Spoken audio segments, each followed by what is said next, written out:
So this is really exciting to see the treasurer after some time. Tobias Read has been the state treasurer since 2016. He's on his second and final term.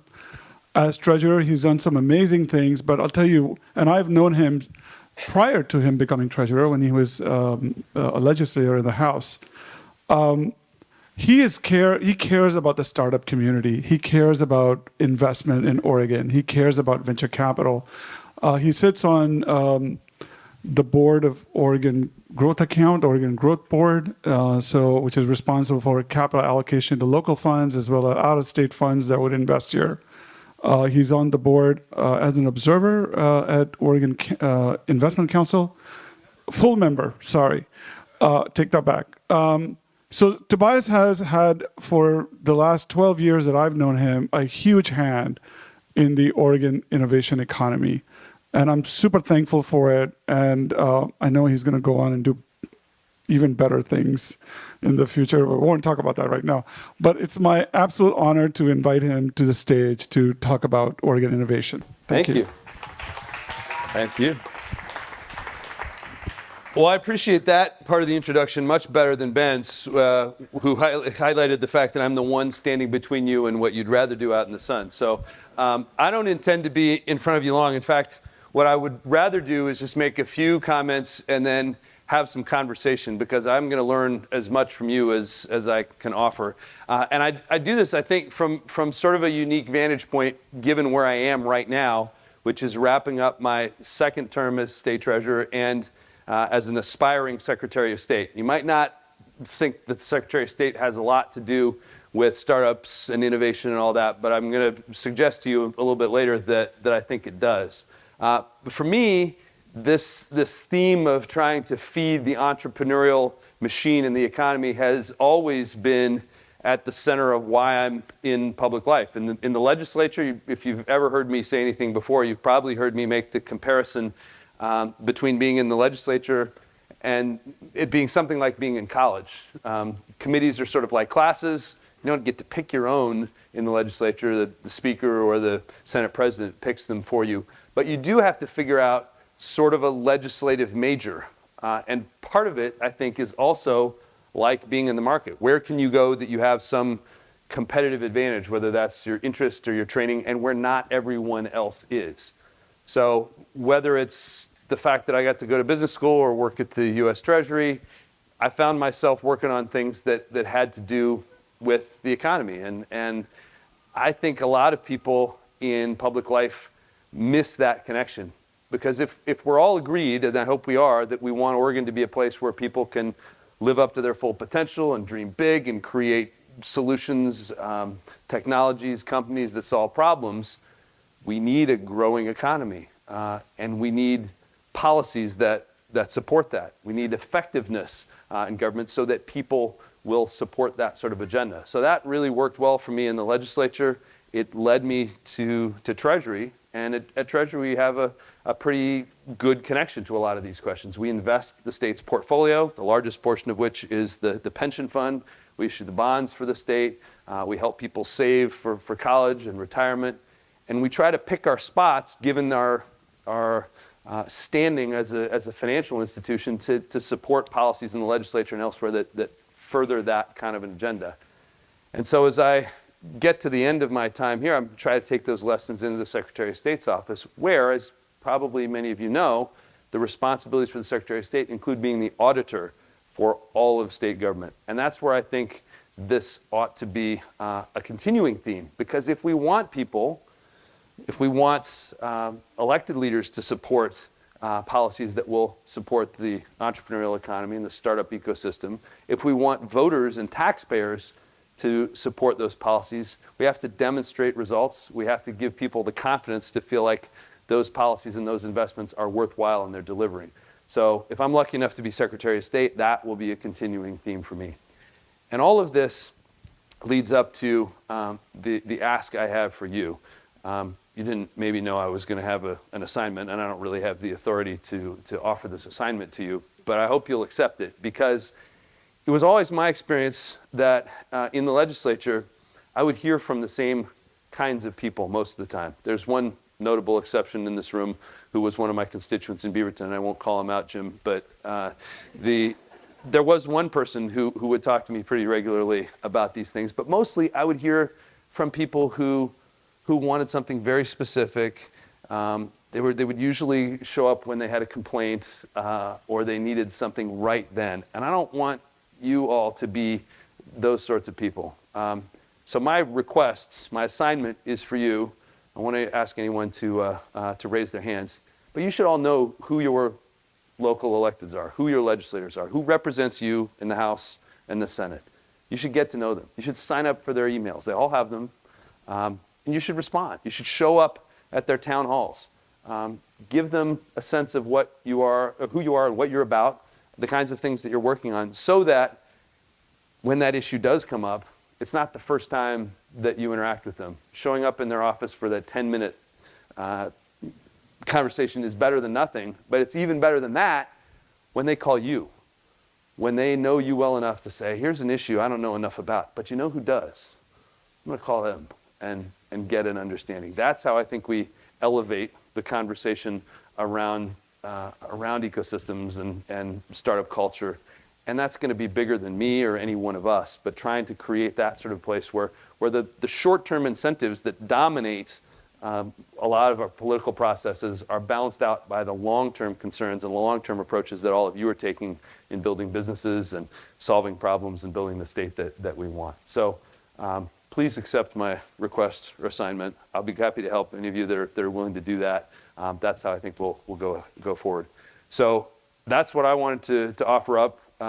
Again, I'm between you and beverages and sunlight and all that sort of thing. But if you have any comments for me, questions or ideas, and I'm not getting the hook off the stage immediately, I'd be eager to hear what's on your mind. Is that okay, then, in terms of time? Okay, great. Please, Angela. I don't know. Maybe you can. Sure. If necessary. Okay, you are a great beacon in the state government, I think, for us, or officer. Thanks. Can you be entrepreneurial about the Secretary of State office to the point? I mean, auditing is nice, but most entrepreneurs like just throw up when they hear that word. It's like anti-entrepreneur. So I know we have to do that. Entrepreneurs don't like to hear that, but we do really acknowledge. So what are there things that you could see done to reduce friction? Yes. For business creation, not just business creation, because I know Secretary of State already does that. Just there's any number of ways in which someone like you could do this. Sure. Did everybody hear a reasonable, that was such an intricate and elaborate and well-framed question. I don't want to try to paraphrase it too much.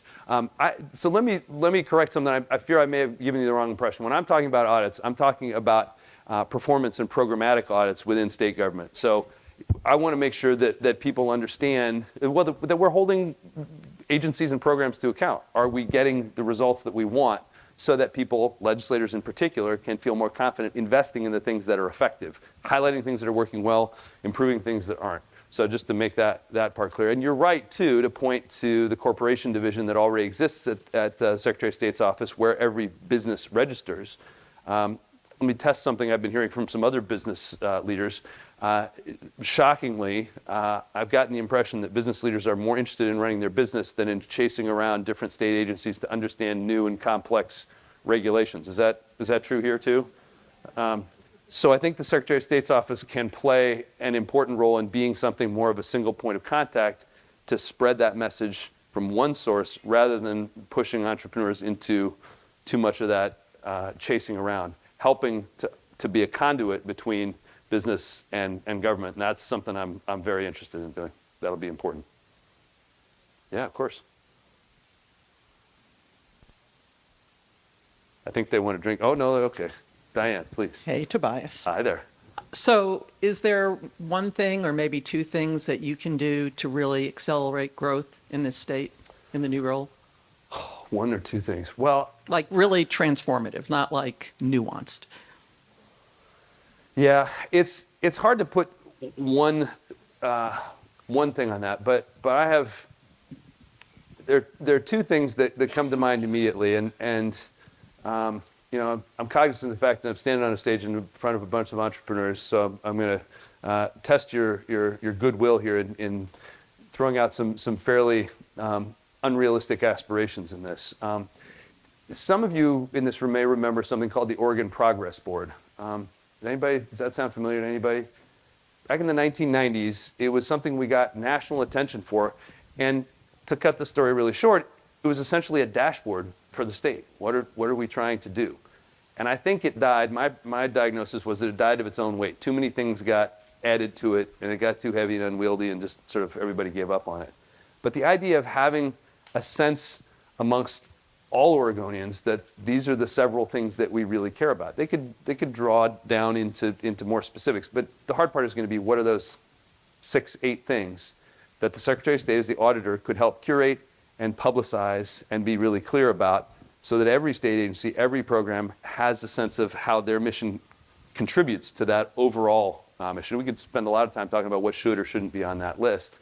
That I think would be really powerful if we'd have an aspiration that somebody walking down the street might be able to remember a couple of those things and all have a sense that we have a mission in that. The other one, and it remains to be seen how the Secretary of State could really implement this, but I was really another test amongst this business crowd.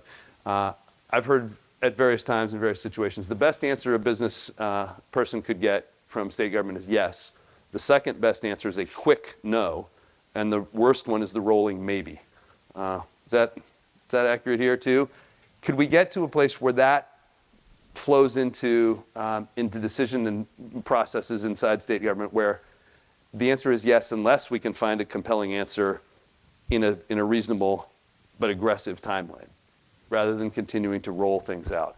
Changing the attitude around we've got to get to a yes if we can, and we've got to do that quickly so that the private sector can actually operate. There are good things the government does, things the government has to do, but it can't do everything, and it can't be confused about what the appropriate role is. So it's a thoughtful question I haven't faced in that format before, but I hope that's helpful as a start. Thanks. Maybe we can do one more question. Everybody looks down. Oh, got a hand in the back. Ren Energy. Oh, good. Hi. Hi there. So we're hiring, and we're finding it to be quite difficult to get people who are highly qualified and just grinding hard workers that are willing to do anything it takes. Mostly, we're finding people in Chicago or LA or New York, and some of them are willing to relocate, some of them are not willing to. We are bound in our side letter with Elevate to remain 50% Oregon, and we're proud of that, and I'm a proud Oregonian. It's just tough at a certain size of your company when you start growing to get the top level talent you need. How can you help us either make Portland more attractive and we'll pay the relocation fees, or make homegrown talent more accessible or visible? I don't know, how to solve that. I like the way you asked that question with one exception. I think I would change one word in the way you asked it if I were asking it. I would change the or to and, because I don't think we should put all of our emphasis on either of the good strategies that you articulated.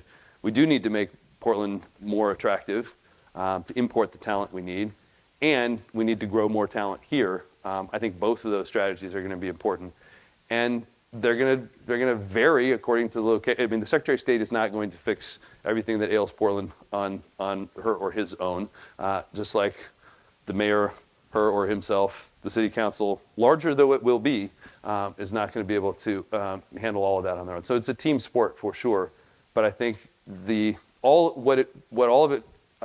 unites all of it for me is what I perceive to be the biggest problem in Oregon, a very broad statement, which is the gap we have between our good intentions and our lack of follow-through and execution. And that's something all of you face as business owners. It's one thing to promise something, to talk about the technology or the pro formas or anything else, another thing to actually have to deliver it. So I think that's a place where government at every level can learn from the private sector and be realistic. I've observed another really big difference between the public and the private sector. In the private sector, it's a badge of honor in a lot of ways to have been at a startup that didn't succeed. You learn something, you're applying it to the next thing. But somehow we are totally uncomfortable with that in the public sector. And I think we should get better. I'm going to say both of these things, so don't get stuck on the first part. We should get better at starting things quickly in government and stopping things quickly in government and trying new things and being okay with saying, we tried that, it didn't work, we're going to try something else. We've learned from that. That applies to education, it applies to public safety, it applies to all the things that are getting in the way of what people need and expect from government at every level. So it's going to require lots of different approaches, and I want to learn more about the kinds of people you're seeking, because maybe I'll have some more specific ideas. Let's give Treasurer Read a Thank big you. round of applause. Thank you.